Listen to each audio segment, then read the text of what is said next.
I'm nervous. Why am I nervous? Welcome to Chanel's... Hey everybody, welcome to Chanel's Crohn's and Colitis channel. I'm Chanel, and here we're going to talk about all things Crohn's and colitis. A little backstory on me. I was diagnosed with ulcerative colitis when I was 7 years old in the year 2000. I'm 30 years old now, so I've had this disease for about 23 years. There's been a lot of ups and downs with the disease, of course. I've had many different doctors, I've been on many different medications, and it's been quite the journey. I have found that sharing my story has been really helpful to others, so I wanted to create this channel as a place to share those stories and experiences that I've had to hopefully make others feel less alone in their journey. I know this topic can be isolating, embarrassing, and hard to talk about. So in my years of experience with this disease, I've found a way to open up myself about it, be a little less scared to talk about these things. And I'm done with the shame aspect of it. I would prefer to help people that are also in these shoes to help them feel that they're not alone out there, and that there are other people just like me, just like you, that deal with the struggles of living with inflammatory bowel diseases. And it's nothing to be ashamed about. And I see you. So today, for our first video, I wanted to talk about what's currently going on in my life. So on December 26th, in about a week here, I will be undergoing my third surgery of the year.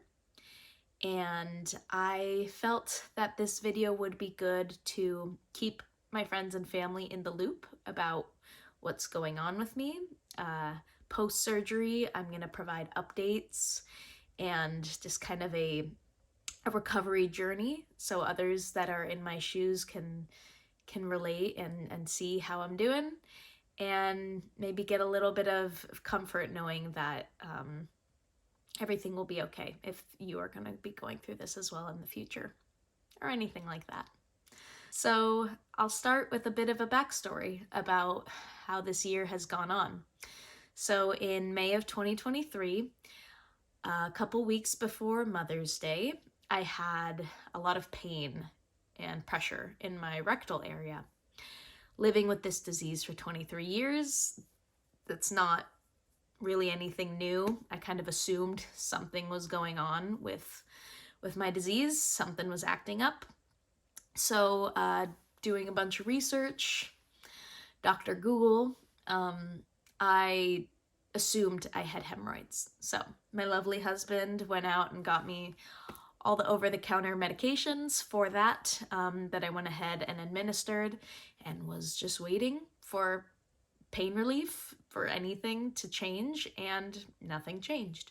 So I went to the urgent care, and I forget what they told me what it was, but they misdiagnosed me. But I was in a lot of pain, and at this point, I had discovered a lump in my perineum area. So I knew something was going on. They recommended, because of the pain I was in, I could barely walk at this point, that I go to the ER. So headed over to the ER, and they did an MRI, and they found that there were some air pockets along the side of the tissue against my rectum. So without a diagram here, if this is the rectum, in the tissue adjacent to it, which is your butt cheek essentially, there were air bubbles coming up in the MRI. So I guess that signified to them that there was an abscess in the tissue. So unfortunately, there were no ORs open, and they had to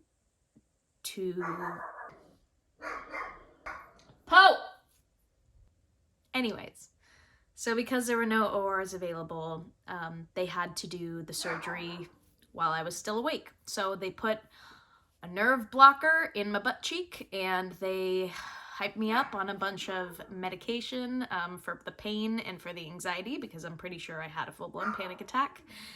knowing that they were going to cut into me while I was still awake. It was easily one of the most painful things I've ever gone through, including childbirth. I can probably thank the epidural for that not being so bad, but it was pretty terrible, pretty traumatizing. I pray I never have to go through anything like that again. But they essentially made an incision near the anus in the tissue that the abscess could drain out of. And I felt immediate relief after that, and, you know, went on my way to recovery. The doctors told me that it was kind of a 50-50 situation. 50% of people just heal up after that, and the other 50% of people are not so lucky, and they develop something called a fistula. Unfortunately, I fell into the bucket of the fistula people, patients, whatever you'd like to call us. So because I have ulcerative colitis, it poses a question on whether this is an isolated event that happened or whether I have now transitioned into having something called fistulizing Crohn's disease. I'm still not sure. The jury's out at the moment about what I have. I like to believe that this is an isolated incident that just happened as a result of having ulcerative colitis, but it is possible that this is something that could reoccur, in which case would be confirmation that my disease has developed from ulcerative colitis to Crohn's disease, fistulizing Crohn's disease to be specific. But again, hoping, praying that that's not the case and that this is just an isolated incident. But anyways, back to the fistula. So to once again try and explain what that is without a diagram in front of me, and not being a doctor, but just the way I understand it, is if this is your rectum and something happened within that rectal canal, colon, whatever you call it, that was a cut or something of some sort that got infected, led to this abscess forming, and then it got drained. That abnormal pathway that has formed is now called a fistula. So the body, of course, wants to heal from that incision that was made during surgery. But the problem is if you still have an existing fistula, when stool passes through the rectum, a little bit of that, will collect in that abnormal pathway, and it will, get infected once again. It'll start swelling up, and when that external opening from the surgery heals up, as skin likes to do, but that stuff is still going through the pathway and collecting there, it can just keep happening over and over and over again and causing problems recurringly. So what they do to solve for that is they put in what is called a Seton. So in August of this year, I had my second surgery where they inserted a Seton. So they put me under anesthesia, and they basically loop a rubber band-like thread from the anus into that abnormal pathway, and then they tie it up in a pretty little knot at the end. And that is what I currently have, that I call my butt bracelet. So if you've heard me, if you're a friend of mine, talk about my butt bracelet, that's essentially what's going on. When it was inserted, of course, the area was sore, but now I literally do not feel it throughout the day. It's just something else you get used to living with. And it sounds crazy and weird and all that, but for anyone that is watching this that has a Seton or is about to get one put in or anything like that, it's really not as scary as it seems at first. There are two types that I know about. There's the draining Seton, which is the one that I have, that just stays in there. A lot of people live with them for their whole lives, and they're cool with it. Other people get one called a cutting Seton, and I'm sorry if this is not correct information, but from what I understand, when you get a cutting Seton, they would slowly tighten it over time, and it would start cutting through the flesh slowly and very slowly healing until essentially they're able to take it out and your body will have healed from the inside out. People are able to do that when their fistula tract is in a place in the muscle that will not affect continence.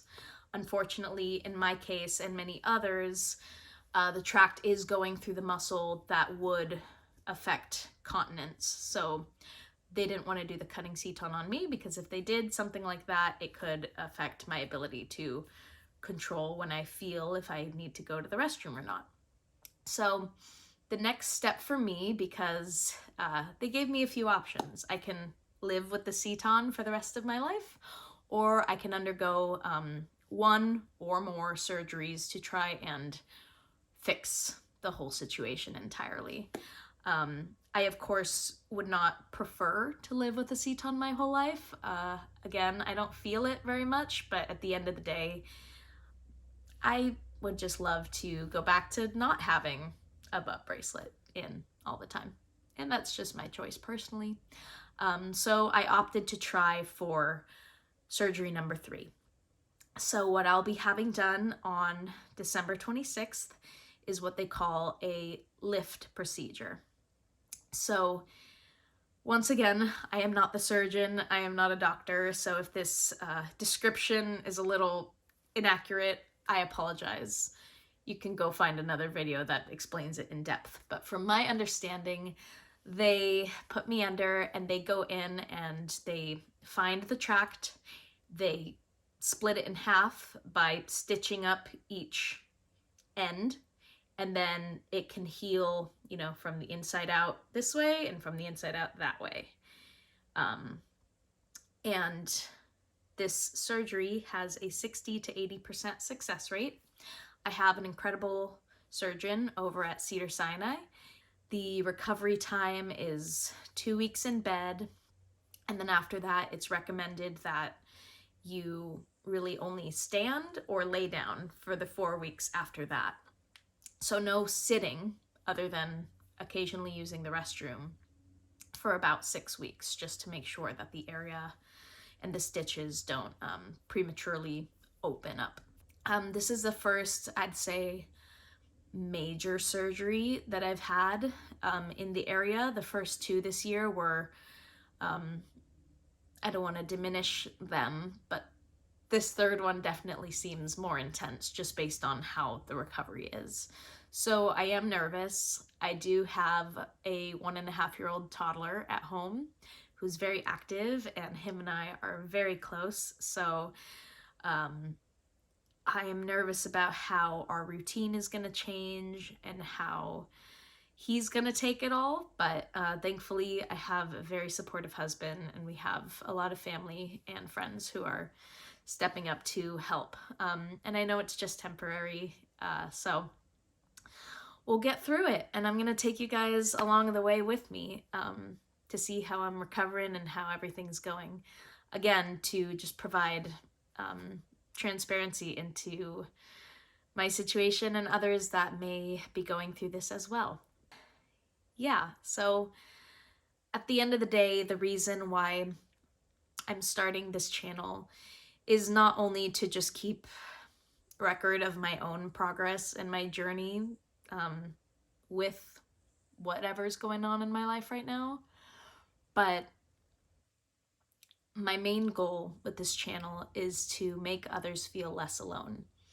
I think there's something so powerful to being able to see other people who are going through what you're going through, especially when it involves a topic that can be really isolating and really scary and embarrassing. So I'm here if anyone ever wants to talk to me about their situation or anything. We're gonna see. This is the journey that life is, that this disease is. I've already been on such a wild ride in the last 23 years, and I'm excited to share about that through a bunch of videos. But to kick it off, in the next week or so, I'll probably take you guys through what I'm doing to prep for surgery. And then once the surgery happens, I will take you guys through my recovery and how it's all going and any progress, and hopefully be told by my surgeon in about 3 months, give or take, that it was a success. And if not, then we'll go through the next steps on what to do then. So thank you all for being here. Thanks for tuning in. Thanks for listening. And I hope to see you again next time on CCCC TV.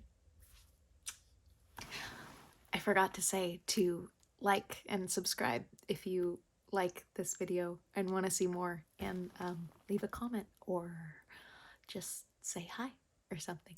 I'm new to YouTube, so I'm still getting used to this. Okay, bye.